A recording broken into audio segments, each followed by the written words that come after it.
Hello and welcome to EvilGinger Miniatures, where I suddenly develop an urge to cough the moment I turn the thing on to record, but there it is.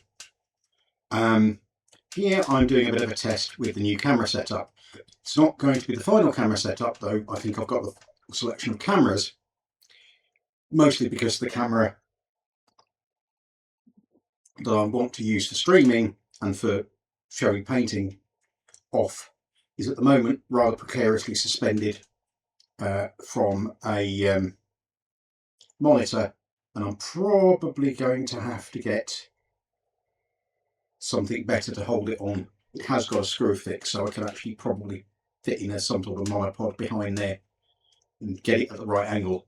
At the minute it's sort of drooping in a rather Heath Robinson way, mostly because the back of the monitor isn't as flat as it could be, and the bulge on the back of the monitor puts off the little phone style clip thing. So I'll get something, I'll sort something out, but that's not what I'm testing. What I'm mostly testing is my ability to paint and it look reasonable online. So I'm going to switch so you're not looking at my stunning attractive face, and I'm turning you to the matte. This is an A4 matte, and these are the figures that I'm painting. This is a Victrix Knight, medieval knight, which I'm partway through painting. As you can see, he's been done mostly in speed paint, the male speed paint, and the rest of it is picking out the detail in a mix of Omni Painter and Reaper. He says, waving at the first camera, wrong camera, basically. But mostly what I'm painting are these crossbowmen. I've made a start on those, and you may have seen them in various posts. These are principally for the Scots warband that I'm doing, retinue that I'm doing for Outremer, but I'll be doing some for the French and possibly for English, if we can, when I get around to doing those. Basically, you can see I've got to a point where I need to do the flesh tone, particularly, and I'll probably need to put a wash on once it's done. And I also need to do my usual trick of going around and finding things that I missed when I first pass and fixing those. But that's what I'm basically doing. I don't know how long this is going to last. I've just come up from the workshop where I've been doing another project with the gates that you may have seen pictures of, and the little don't fence me in short. I've been putting pillars on those, but I'll shut up for now. There won't be much background noise apart from the fans, and I will get painting. You've not muted it. I just either mumble when I'm painting or don't talk. It might be something I need to learn to do. Anyway, this is a test video.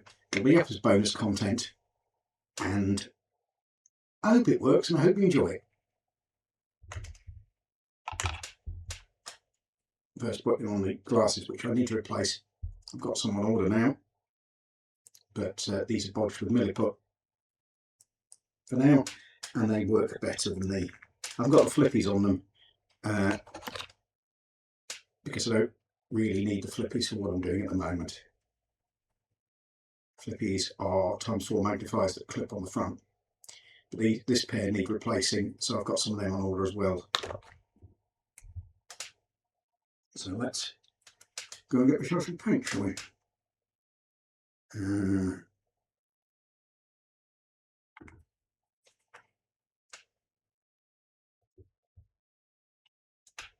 it should be remembered that I detest, hate, loathe, and consider it to be abomination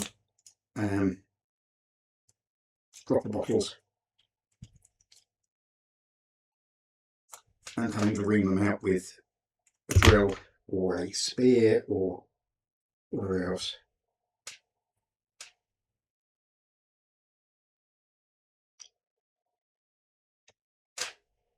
Just got to get the painting position, so you can see what I'm doing.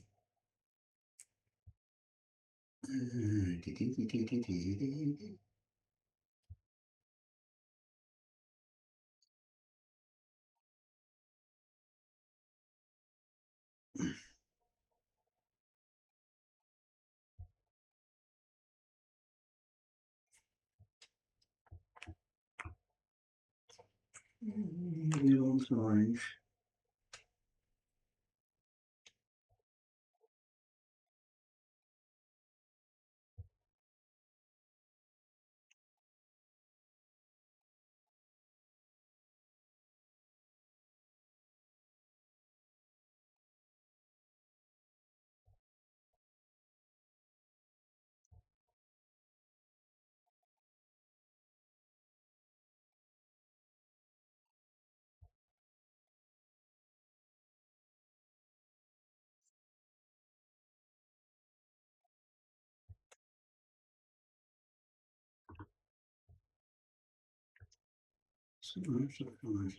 Orange.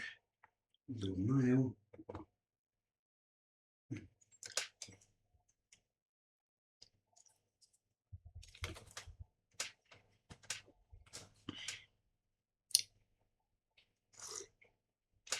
Still a bit warm, especially for this weather.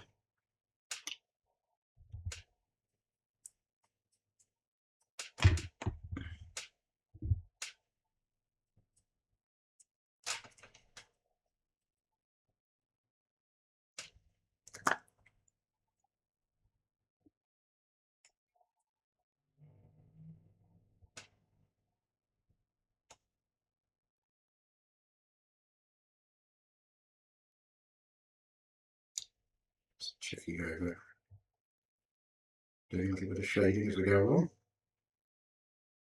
And I'll get and take this red.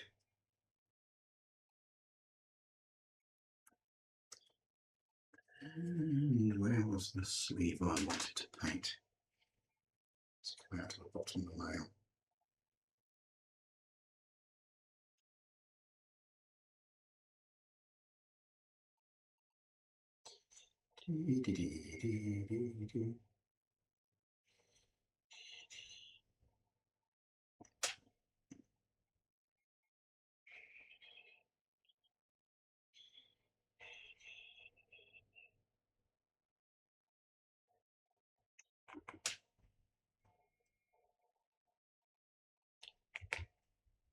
Fine, that's fine. Get a bit more blue. So we're going to scope that in. Boxes of paint.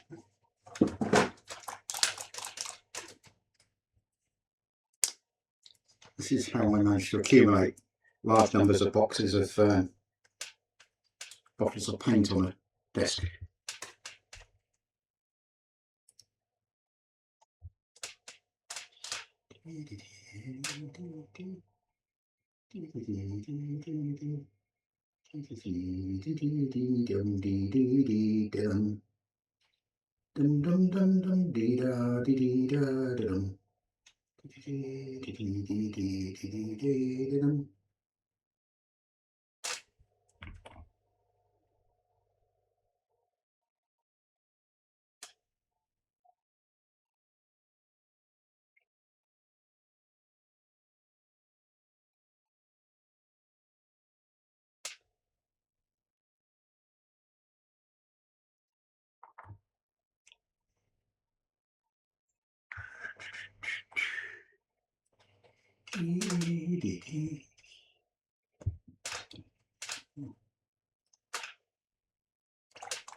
Whilst I'm painting these crossbow with the Scotch warband in mind, I'm doing them relatively generically so that they could be used in other retinues. So I'm being a bit restricted using sort of things like the creamy colour, which is just undying cloth, and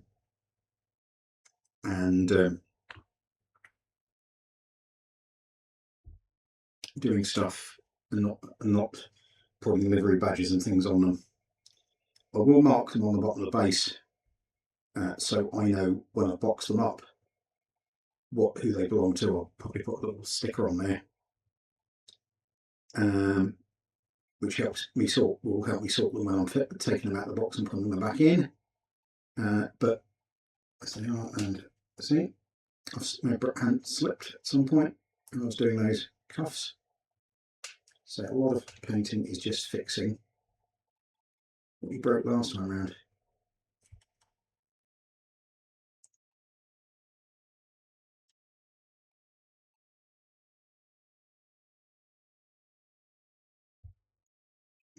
You may notice I don't actually thin the paint that much because I work it thin, and being aware that it's the total thickness of the paint, not individual layers of it, that matter a lot of the time.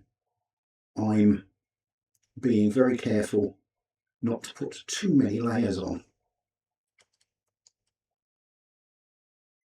If I do want to thin stuff, I've got thinners all over. I've got this, and I've got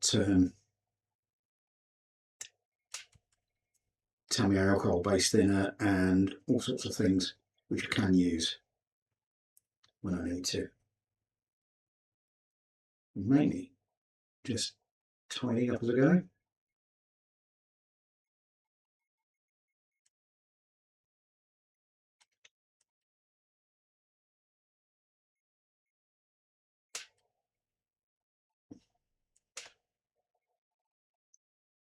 A lot of it will get changed and fiddled about with when you put wash over the top. Try and sort the ones I've done from the ones I haven't, so I don't go over and do stuff again. Because painting is fun, but so is playing with them when they're painted.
Bits in shadow, so we'll not do too much there.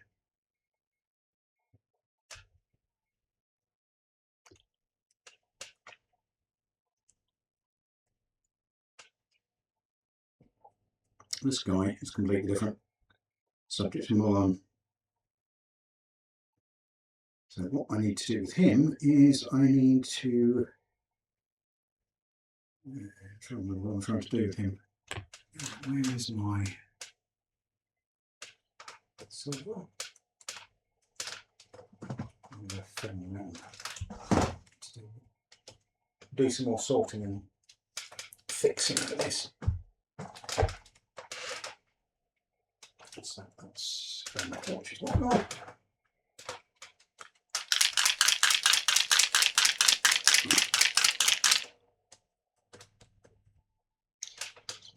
This. And a slurp of coffee.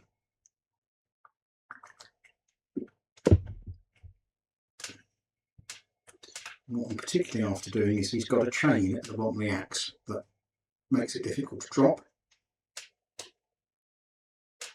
and easier to recover if you do drop it.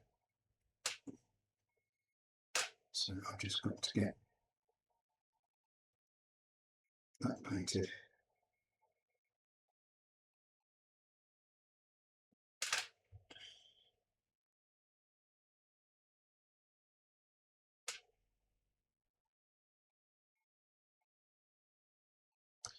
And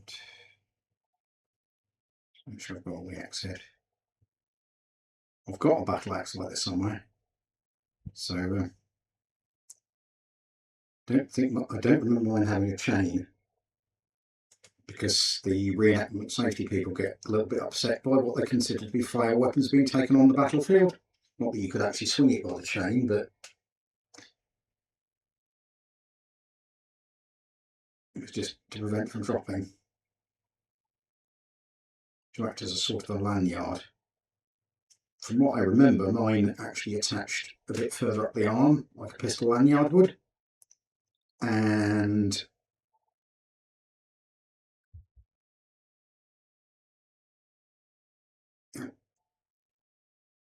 that,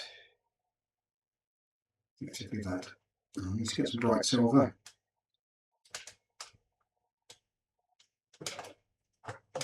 What on earth is the bright silver? I might use this speed paint. Again, it tends to be a little bit runny, but if you're careful with it, you can use it for spot painting, and that's what I'm going to try and do on this guy.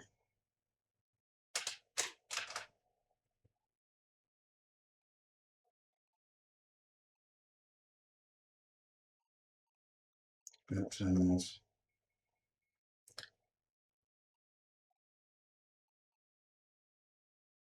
Of course.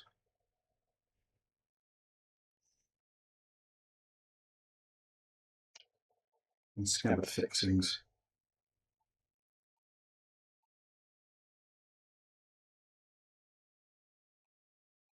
Brace your hand when you're painting, it makes things a lot easier. There's a very nice chap on the internet who I followed for a long time, but he's probably still followed, but he hasn't done anything in ages because he developed Parkinson's, and he was the best source of the film of the demonstration of how to actually brace your hand when you're painting, because he had to brace it against Parkinson's shakes, and it kept painting for a very long time. But unfortunately, he got, in the end, the end-stage Parkinson's dementia, and he deleted all of his stuff because probably he didn't like being reminded of what he used to be like, and so, but it's a very, very, very useful trick. Sort of the opposite of what you were taught as a kid, of not to rest your elbows on the table. You must do. It certainly makes your, well, it's picking up that trick improved my freehand considerably.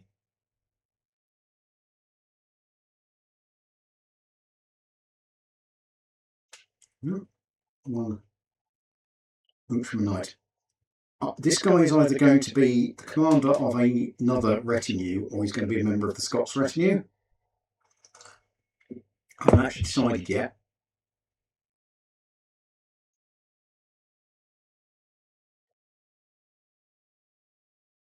Because, again, all of these retinues are by way of being works in progress as I do them. So, that should have dried enough to do the next stage on these which is the skin. Just brown, let's turn skin. Let's shadow, where is the...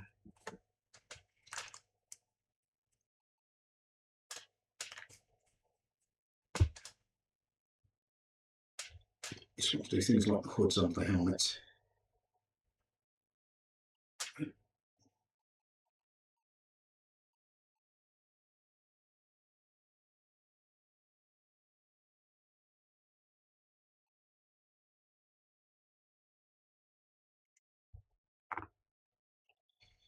It's already male. It's already male. It's male. And that's just a coif. Or as the English called them, header bags.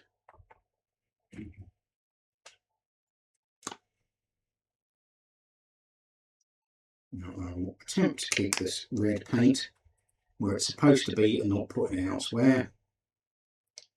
So where was the bit I missed? The bit I missed was here.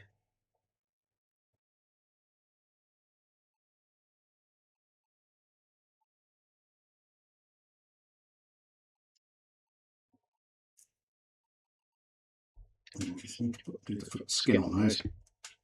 And then apply a wash, which is going to be this soft tone one. Always keep mixing them.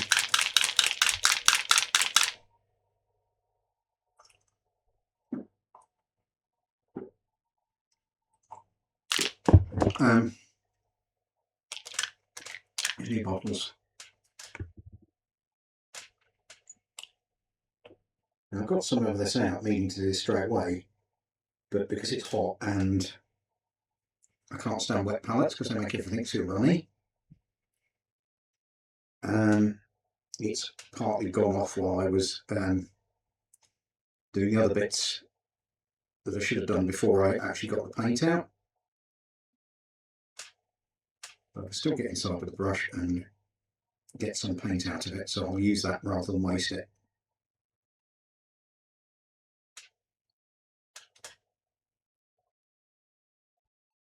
Before I put some more out.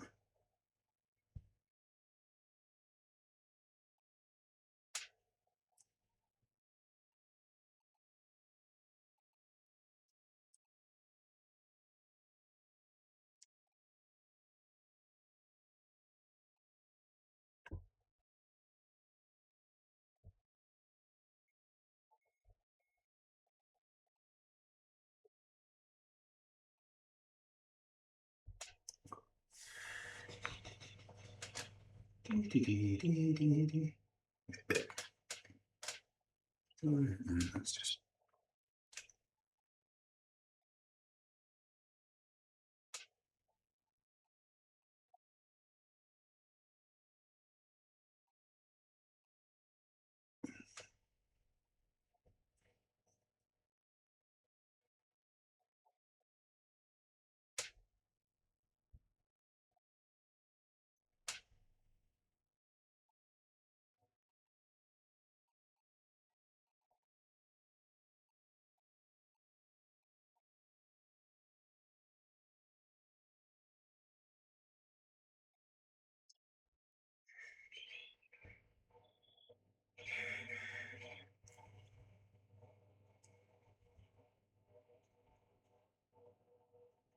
there's a bit more to do under here with the tidying up as well, because there's some white bits on the hand.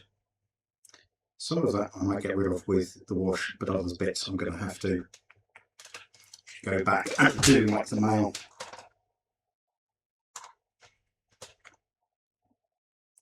In a minute, because we just done the... I think that might have gone off beyond usage. So I'll put some more paint out. These are a good idea when they work, but they don't work as often as they ought to. So I'd really rather have a screw top lid like this that I can take off and put on.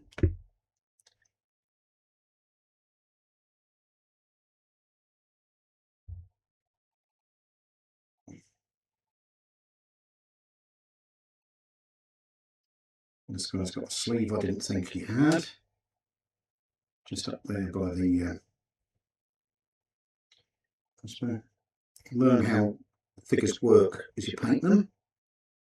And that's why I often brush primer things, because part of the learning, you can learn while you're applying a brush primer in a way that you won't when you're spray priming. And also, if you're like me and not very good at spray priming, you're more likely to get a more thorough coat, because I always have to go over spray primer again just to make sure I've missed any bits. And I'm also fairly convinced that you get a thicker coat than you do when you brush priming. It's useful for vehicles, it's useful for things with large flat surfaces, but it's a pain in the neck in the same way that spraying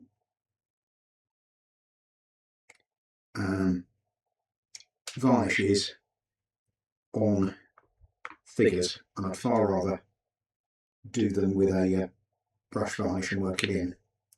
But at the moment, the brush varnishes I've got to hand, which are the Army Painter ones, are too thick and too difficult to properly mix as a result of that. And the Humbrol varnish that I've got, which is the little enamel one, has been giving some strange effects where I thought it was mixed properly and I'm getting white dusty on it, which generally indicates that it's not been mixed properly. So,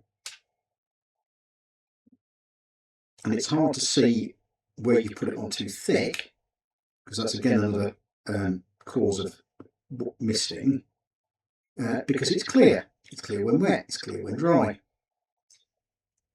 Whereas the acrylic varnishes I've been using are sort of milky, and you can actually work the milkiness down to a transparency, and if you work it down to a transparency, you generally don't get problems very often.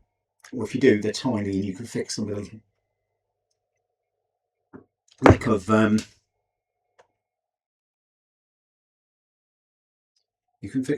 of shading, because the white takes the shade and it just browns it out into shadow. And there's another bit I missed under there, which I've just fixed, and I have to let that go off and do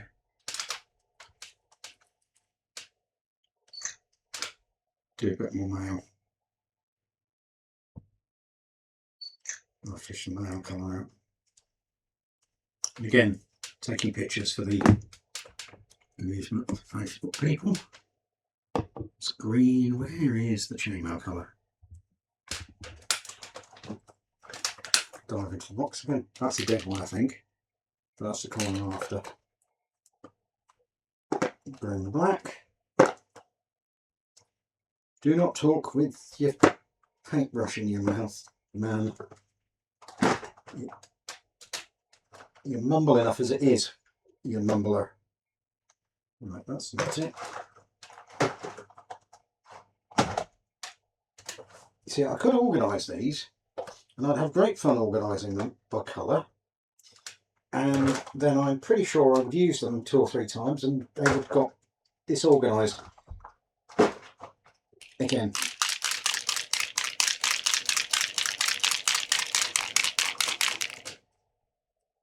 And I'd just be using the time I would still use all the same amount of time,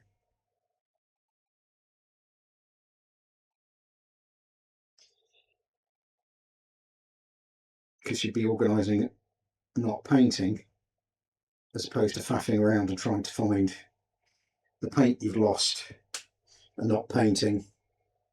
So I don't think it's a winnable situation. So I'll just stick with what I'm used to, because it sort of works. That one I think again, put the thumb in there.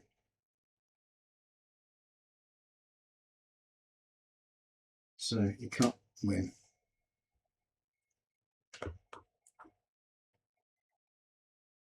Right, what I'm going to do with those is I'm going to finish this coffee off.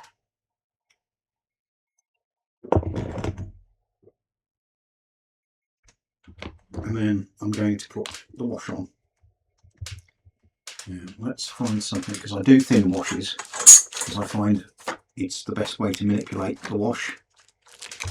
And these Pringles tops are good for that. You can also peel off dry paint. So let's have it that way.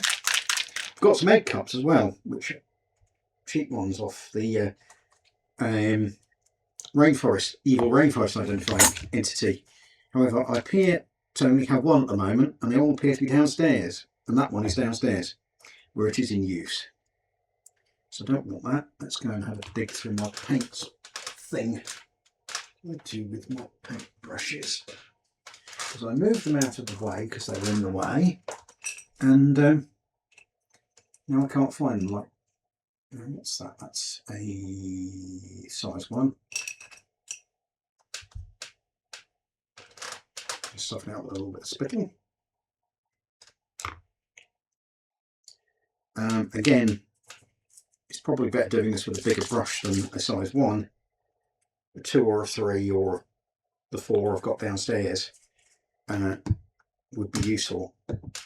But again, I'm having a bit of a brush shortage, mostly because I get most of my brushes from War Bases, and they're out of stock again. And the alternative ones that I get from Expo Tools, I don't tend to get huge numbers of them because they're not as good. And whilst they're slightly cheaper, I think, I'd still rather have one better ones. And you see, again, I've missed a hand under there, but I'll do that and I'll spot wash it afterwards.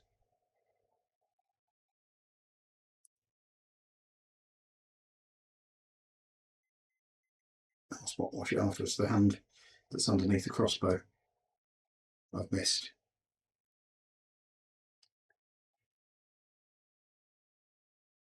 And it's a bit thick. So where is my...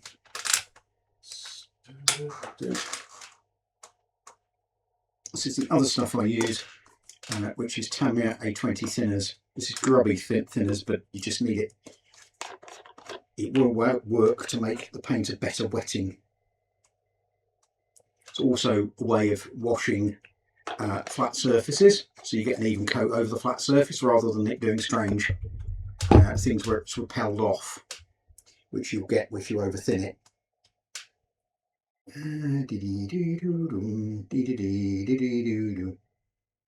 So these are getting to a stage where once they're dry, you'll be mostly picking out little details. Let's get these out of the way.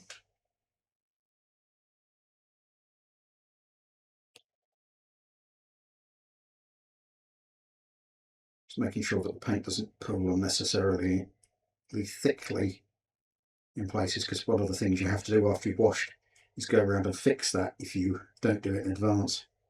And it generally looks better if you do it when you're putting the wash on rather than afterwards.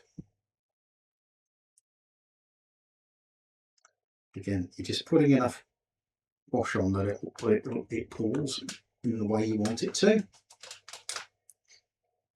and doesn't darken everything up horribly, though it will darken stuff up or change the colour if it's a fairly light wash, like the Army Painter softest tone stuff. Again, there's bits and pieces like the crossbow bolt and things like that I'm going to have to retouch or actually go and do for the first time. But with this heat, this is going to go off relatively quickly, so I shall almost certainly be finishing these, doing that today. And hopefully I'll finish them, or at least got to the stage where what they need is their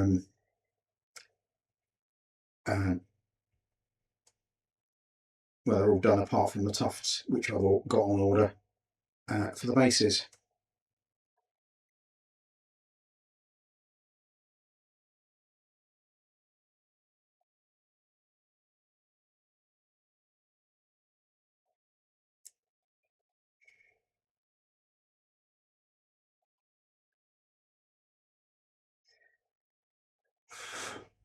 You don't want it pulling there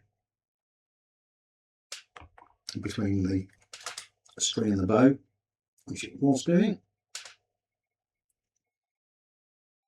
Let's put another little top of stuff again. Looking for things I've just put down is another time waste, but it's one I've had to put up with for years, so you know, it's the devil I know. And I live with it.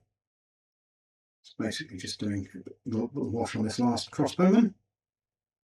That's the nice thing with the Baron's War set, you don't have to do hundreds of figures. Not that I don't like doing hundreds of figures, but you can get a nice effective looking little force out of a couple of dozen, and then you can slowly grow that to something bigger if you want to. In this case, I'm probably going to be building an ultra army out of just sticking all the warbands together on the same table.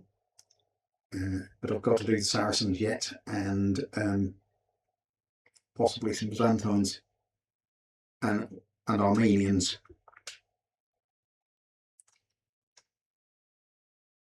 Because this was before the... I'm planning for after the second, but before the third crusade. And a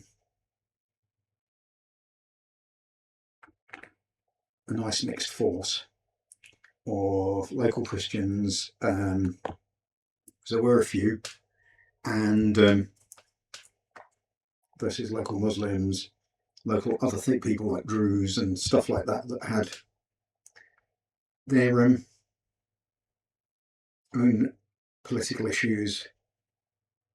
Because you've got to remember that the Holy Land or Palestine was never entirely peaceful, and it was always a migration route for people from Africa, and it was heavily disputed by various local groups, the names of which changed, and it was also disputed time out of mind by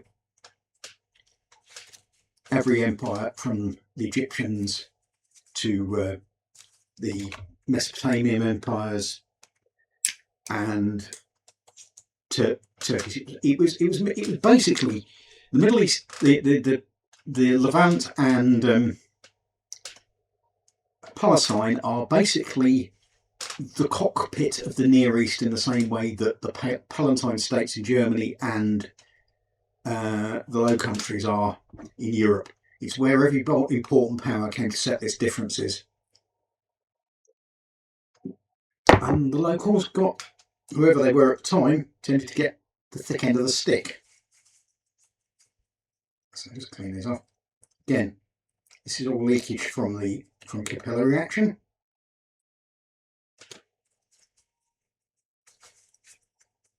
I should do it more often. Cleaning off, I mean, and tightening the lids down, because that can help a little bit. But I've no idea how long this has taken. Let's get my face back. I have no idea how long this has taken. I forgot to set a timer, and I've just been painting away until I've got to the stage where I've done what I intended to do. And I'm just going to leave it to dry and then come back to it later. I might take another picture because, again, keeping the Facebook people informed that I'm actually doing stuff is always part of the operation. And I'm just checking the number of pictures I've got on here because I'll post them in tens. So I just wanted to see how many posts that I've got, because I'm, as I say, having to put quite a lot up nowadays to keep the monster that is the Facebook algorithm happy.